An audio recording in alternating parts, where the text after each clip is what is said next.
Problema Mas não difícil. tem, Ele está mas com um eu problema posso. muito difícil agora, né, Rafa? Exatamente. Vamos Bom, conversar com o nosso próximo convidado? vamos embora. Vamos chamar o Bernardo Wall aqui, que é professor de Relações Internacionais da FMU, que está aqui com a gente. Bernardo, seja muito bem-vindo aqui à BMC News. Olá, boa tarde. É um prazer estar aqui na BMC News. Prazer, todo nosso. Obrigada, Bernardo. Bernardo, eu queria começar te perguntando aí sobre essa situação da Rússia, né? Que obviamente ela não é derrotada pela Ucrânia, mas também ela não está vencendo, assim, né, a guerra. O que explica essa situação dela não dar um finite lá na Ucrânia? Já passaram mais de 70 dias essa guerra? Pois é. Hoje completam-se 72 dias da guerra na Ucrânia e o que a gente pode observar é uma situação que não está evoluindo como se esperava.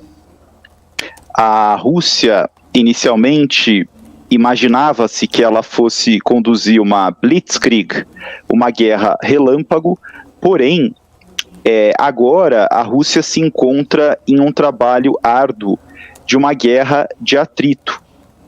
A gente pode observar que as forças armadas da Rússia, elas não são mais o poder temido que já foram. E pelo visto, as tentativas do presidente Vladimir Putin para modernizar as forças armadas, elas não foram bem sucedidas. E os fracos resultados no campo de batalha, eles certamente vão trazer problemas geopolíticos para a Rússia. A Ucrânia, ela foi encorajada pelo Ocidente a resistir e ela está sendo armada pelo Ocidente, também recebe treinamento e informações de inteligência que estão sendo bastante estratégicas nessa batalha.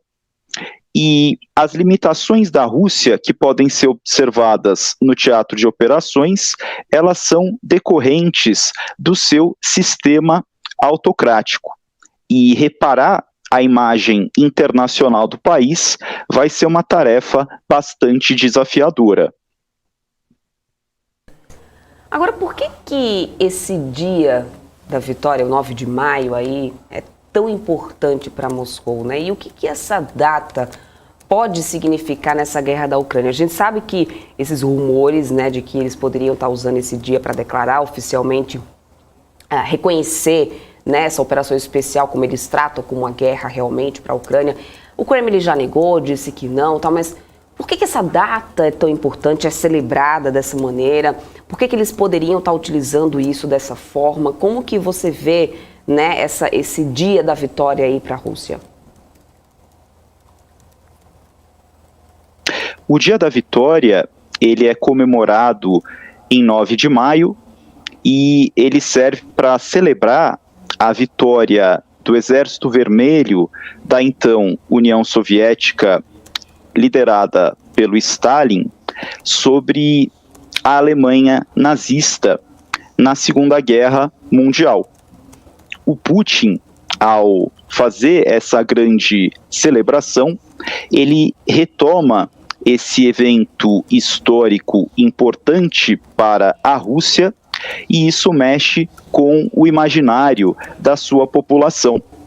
É feito um grande desfile militar, onde são mostradas as armas e equipamentos de defesa de última geração, como uma espécie de vitrine para o mundo do poder militar da Rússia, e os analistas debatem que o Putin certamente gostaria de apresentar resultados relativos à guerra na Ucrânia nesse dia 9 de maio, nesse dia da vitória soviética sobre a Alemanha nazista. Porém, a Rússia não obteve avanços significativos no teatro de operações. Inicialmente, a chamada Operação Militar Especial, ela começou com 4 frentes, uma delas rumo a Kiev, que é a capital da Ucrânia. Porém, com o passar do tempo, essa frente de Kiev, ela foi remanejada para um novo esforço de guerra que caracteriza a segunda etapa desse conflito, que é quando a Rússia ela se foca na região de Donbás, que fica no leste da Ucrânia. A ideia da Rússia é justamente resguardar as autoproclamadas repúblicas de Donetsk e Luhansk e criar um corredor terrestre até a Crimeia, permitindo então uma conexão por terra da Rússia até a Crimeia, onde está o estratégico porto de Sevastopol, no estratégico Mar Negro. A Rússia ela está quase conseguindo tomar a cidade de Mariupol totalmente, então talvez ela possa apresentar isso como um resultado nesse dia 9 de maio e assim declarar alguma vitória, ainda que pequena, nesse contexto do conflito. E, eventualmente, também especula-se que o presidente Vladimir Putin ele possa declarar guerra, já que a Rússia chama essa operação de uma operação militar especial, e declarando guerra, a Rússia ela vai ter condições de, por exemplo, mobilizar a sua reserva para esse esforço de guerra, já que os combatentes que estão lutando já passaram aí por bastante desgaste e não está dando tempo de se renovar essa frente de batalha. Ô Bernardo, queria te perguntar um pouco sobre qual que seria o papel da inteligência ocidental no meio dessa guerra toda, na sua visão. Notícias estão aparecendo na imprensa e essas notícias estão revelando aos poucos o papel da inteligência ocidental. As mais recentes, elas mostraram que aquele navio, o mais importante da frota russa no Mar Negro, que foi afundado pela Ucrânia, isso só foi possível através do fornecimento de inteligência por parte do Ocidente. E também muitos generais russos, eles foram mortos nessa guerra graças à inteligência ocidental. Ou seja, o Ocidente ele está ajudando a Ucrânia, não apenas impondo sanções econômicas à Rússia, para minar a economia russa e assim frustrar o esforço de guerra. O Ocidente não está ajudando apenas enviando armamentos cada vez mais pesados e treinando as tropas da Ucrânia, mas também fornecendo inteligência. A inteligência não necessariamente vai definir o resultado da guerra, mas ela tem um papel fundamental para os desdobramentos no teatro de operações. Então, o Ocidente está alimentando a Ucrânia com bastantes informações e isso está fazendo a diferença nos combates. Agora, o que significam os ataques inexplicáveis dentro do território russo? Porque a Ucrânia está empurrando essa guerra aí para a Rússia também como um contra-ataque, né? Pois é, alguns ataques eles puderam ser observados dentro do território da Rússia, não tão profundamente dentro do território russo, são regiões mais próximas da fronteira russa com a Ucrânia, e isso indica que a Ucrânia ela não está mais apenas na defensiva. A Ucrânia está conduzindo uma série de contra-ofensivas, está tomando a iniciativa e está empurrando a guerra para dentro do território da Rússia. Ainda que essas ações nem todas estão confirmadas, a gente apenas desconfia que possam ser ações de guerra por parte da Ucrânia, elas indicam que a Rússia ela está vulnerável e nenhum país quer ter a guerra no seu próprio território.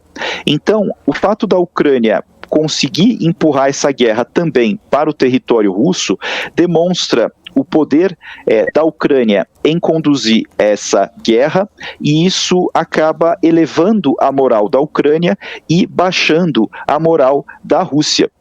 porque a ideia que se tinha no início era de uma desproporcionalidade muito grande do poder militar russo em relação ao poder militar da Ucrânia.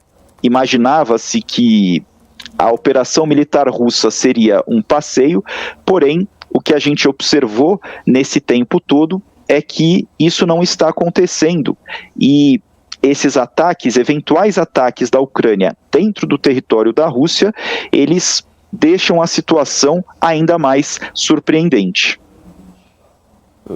Agora, qual que seria o papel da Transnistria, né, que é aquela região separatista da Moldávia, dentro desse conflito? Ela tem ganhado aí um holofote muito razoável ultimamente, né, Bernardo? Pois é. Essa é uma região que fica na Moldávia, é uma região separatista, onde tem pessoas de origem russa. E a Rússia, imagina-se que ela está construindo esse corredor terrestre pela região de Donbás até a Crimeia, e eventualmente ela pode empurrar um pouco mais esse corredor terrestre para fechar todo o acesso da Ucrânia ao Mar Negro e assim também frustrar a economia ucraniana. E daí, obviamente, também dificultando o esforço de guerra de Kiev. Além disso, também a Rússia pode chegar até essa região, na Moldávia, e ela pode ser também uma forma de dividir as forças armadas da Ucrânia. Um dos princípios importantes da guerra é justamente concentrar a força. Mas se a Rússia ela está estimulando focos de conflito nessa região, isso significa poder dividir, ou pelo menos tentar dividir as forças armadas da Ucrânia, para assim tentar enfraquecê-las, fazendo elas lutarem em várias frentes. Então isso pode ser parte da estratégia da Rússia para dissimulação e também pode ser parte da estratégia na construção e ampliação desse corredor terrestre de Donbás até a Crimeia. E existe realmente possibilidade, no final das contas, de um embate entre Rússia e OTAN? Porque, aliás, esse tem sido, né, o grande embate até então, o grande temor de tudo, o grande gatilho para que tudo isso aconteça, é justamente o embate entre Rússia e OTAN, né, de uma terceira guerra mundial surgir a partir disso. Qual que é a sua opinião em relação a isso? Essa é uma preocupação que está colocada, embora a Ucrânia não faça parte formalmente da OTAN, os países da OTAN estão ajudando a Ucrânia com treinamento, fornecimento de armas e inteligência. Aí é uma questão de interpretação.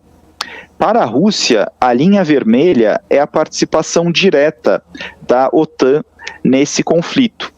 Embora a Rússia já tenha falado que a OTAN enviar armas a torna parte do conflito. Mas isso não significa também que a Rússia ela vá atacar algum país da OTAN. Essa situação ela parece uma espécie de guerra por procuração entre a OTAN e a Rússia através da Ucrânia. Uma situação parecida já aconteceu no passado histórico, quando a União Soviética invadiu o Afeganistão em 1979 e lá ficou até 1989. Naquele momento, os Estados Unidos armaram e apoiaram a resistência afegã, os mujahedins. Entre eles, inclusive, estava o Osama Bin Laden. E a União Soviética ela acabou perdendo a guerra e esse apoio, naquela época, era por baixo do pano. Atualmente, esse apoio ele acontece abertamente. Mas a Rússia, embora na retórica ela diga que isso caracteriza a OTAN como parte do conflito, eu acredito que ela não tem interesse em querer empurrar essa guerra para a OTAN, porque a guerra na Ucrânia apenas já está sendo muito desafiadora. Mas algum acontecimento ele pode vir a ocorrer e haver uma escalada e eventualmente essa guerra acabar passando a ser entre a Rússia e a OTAN, embora eu acredito que esse cenário ele seja improvável. Perfeitamente. Perfeitamente. Agora, queria te perguntar um pouco sobre o uso de armas nucleares, né? Que realmente eles podem acontecer e quais alertas se acendem diante desta possibilidade, ô Bernardo?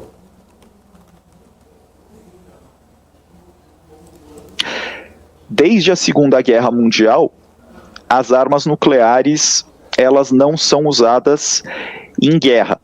Os Estados Unidos lançaram as armas nucleares no dia 6 de agosto e 9 de agosto de 1945 em Hiroshima e Nagasaki, e desde então elas nunca mais foram usadas. Elas foram feitos testes nucleares, os países se armaram nuclearmente, mas o objetivo era de dissuasão, ou seja, desencorajar um adversário ou algum inimigo a tomar alguma atitude hostil ao país possuidor de armas nucleares.